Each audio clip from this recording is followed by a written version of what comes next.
Tak terduga dan tiba-tiba, Presiden Jokowi kumpulkan para petinggi termasuk Ketua KPK.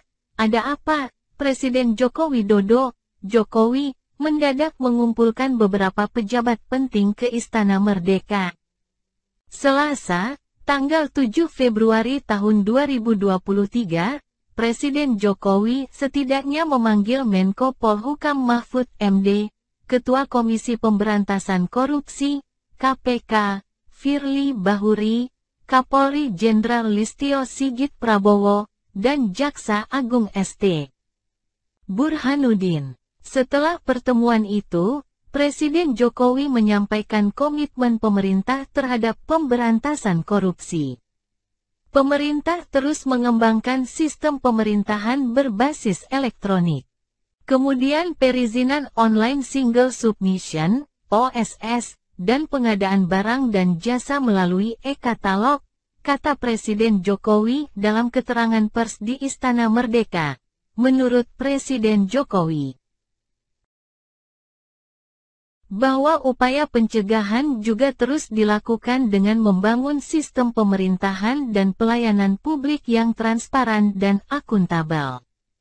Presiden Jokowi pun menegaskan, dalam hal penindakan pemerintah telah dan akan terus melakukan pengejaran dan penyitaan terhadap aset-aset obligor BLBI, bantuan likuiditas Bank Indonesia, yang tidak kooperatif. Aparat penegak hukum telah melakukan penindakan tegas terhadap sejumlah kasus mega korupsi seperti kasus Asabri dan Jiwasraya. Hal serupa juga akan dilakukan untuk kasus-kasus yang lainnya, ungkap Presiden Jokowi. Oleh sebab itu, Presiden Jokowi kembali mengingatkan segenap jajaran penegak hukum untuk memproses tindakan pidana tanpa pandang bulu dan tanpa tebang pilih. Pemerintah tidak akan campur tangan terhadap penegakan hukum dan aparat penegak hukum harus profesional dan sesuai dengan hukum yang berlaku, jelas Presiden Jokowi.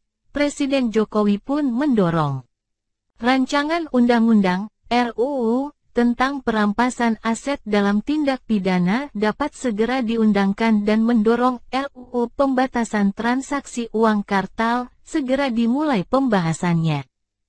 Dalam konteks hubungan antar negara, Indonesia akan menguatkan komitmen pemberantasan korupsi dan penegakan hukum di kawasan, ujar Presiden Jokowi. Saya tegaskan kembali. Saya tidak akan pernah memberikan toleransi sedikit pun kepada pelaku tindak pidana korupsi, imbuhnya.